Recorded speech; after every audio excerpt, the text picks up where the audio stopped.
Fala Dev, tudo bom? Meu nome é Diego Fernandes e nesse vídeo a gente vai aprender a criar aplicações móveis utilizando a biblioteca React Native.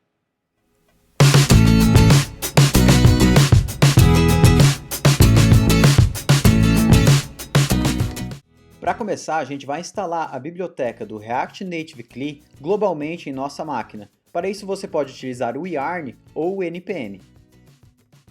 Agora que a biblioteca é instalada, vamos utilizar o comando react native init e o nome da pasta em que o projeto será instalado.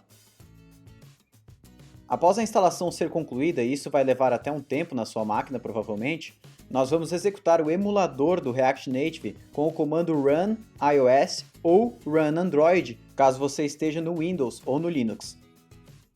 A primeira vez que você executar esse comando, provavelmente vai demorar bastante, e vai abrir uma tela do emulador parecida com essa.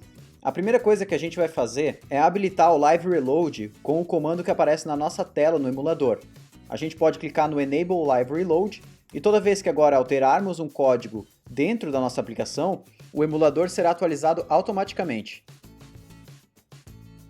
O ponto de entrada da sua aplicação, caso você esteja no Android, é o index.android.js e caso você esteja no iOS, é o index.ios.js. A gente pode ver que as tags aqui dentro do arquivo são bem diferentes, na verdade, do React. Nós não iremos utilizar HTML, porém utilizaremos as tags que o React Native nos dá, por exemplo, o text. Além disso, os estilos no React Native é bem parecido com o CSS, porém a gente vai utilizá-los dentro de objetos do JavaScript e vamos utilizar o Flexbox Layout para estilizar esses componentes dentro da nossa aplicação. Vamos agora partir para o código. Vou criar uma nova pasta chamada src na raiz do nosso projeto e um arquivo index.js para servir de entrada para a nossa aplicação, para a gente não ter mais um index.android ou um index.ios, e sim um único index. Eu vou criar um componente React Native padrão, eu tenho um snippet no meu editor que cria esse componente sozinho, mas ele é um componente parecido com qualquer outro componente React, e dentro dos meus arquivos index.ios e index.android, eu vou deletar praticamente todo o arquivo e apenas exportar esse componente que eu acabei de criar como padrão para a nossa aplicação.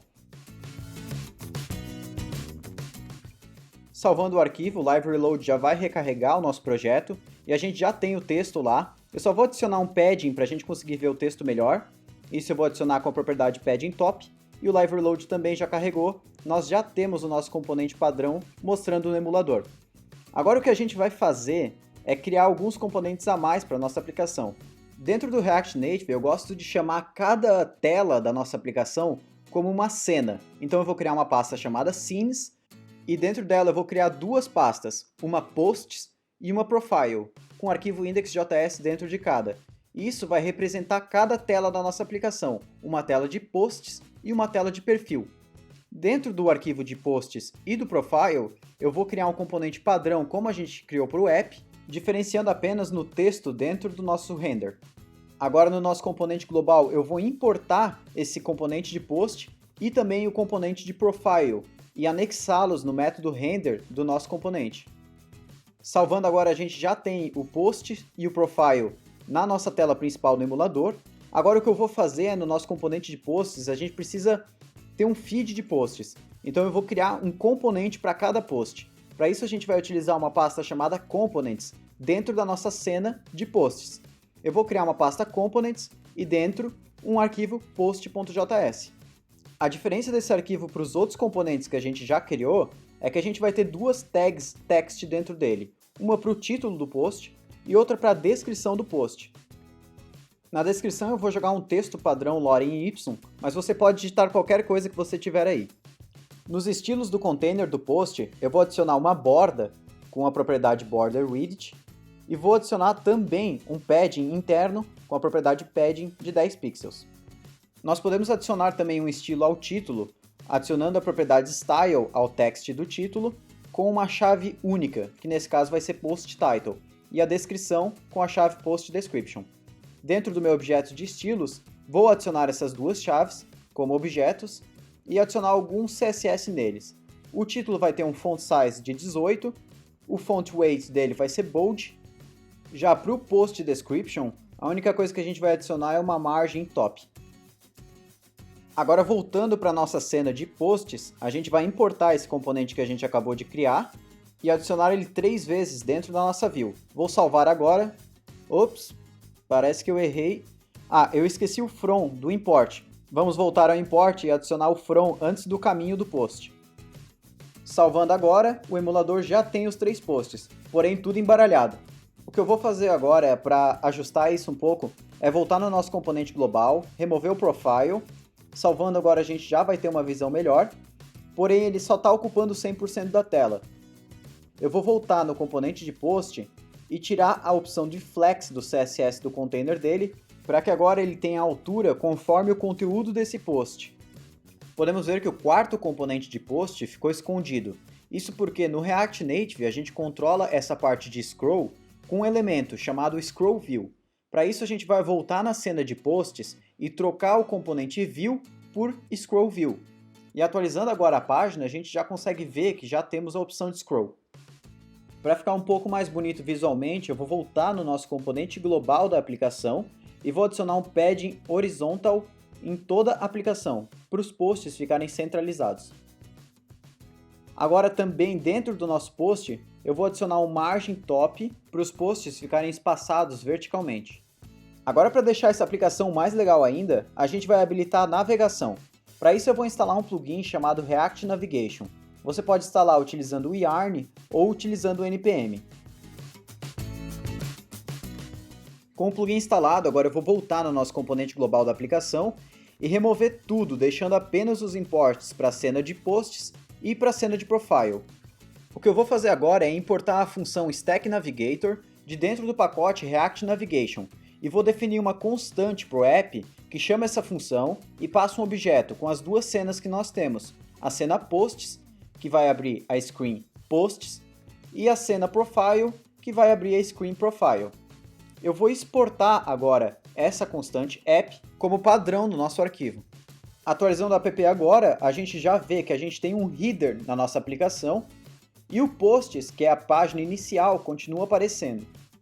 Agora eu vou voltar no componente de Posts e adicionar um padding horizontal de 20 pixels. Legal, agora eu vou setar um título para a nossa página de Posts, definindo a propriedade estática chamada Navigation Options, passando uma propriedade chamada Title, com o title da página de Posts.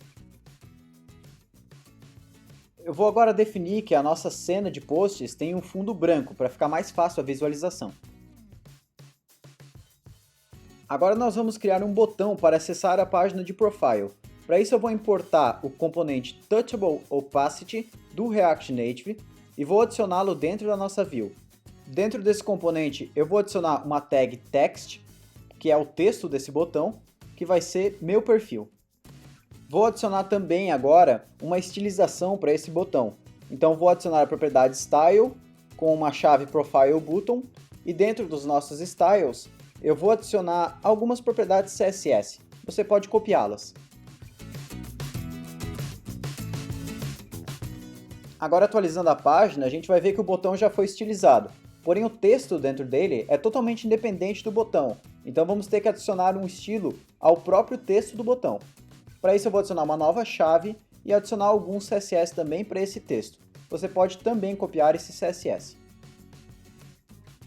Atualizando novamente a página, agora o nosso botão já está muito legal.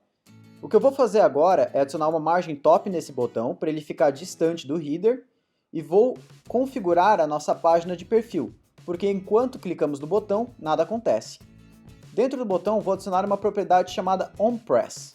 Essa propriedade chamará uma função anônima que acessará a propriedade Navigation desse componente. E essa propriedade Navigation possui a função Navigate.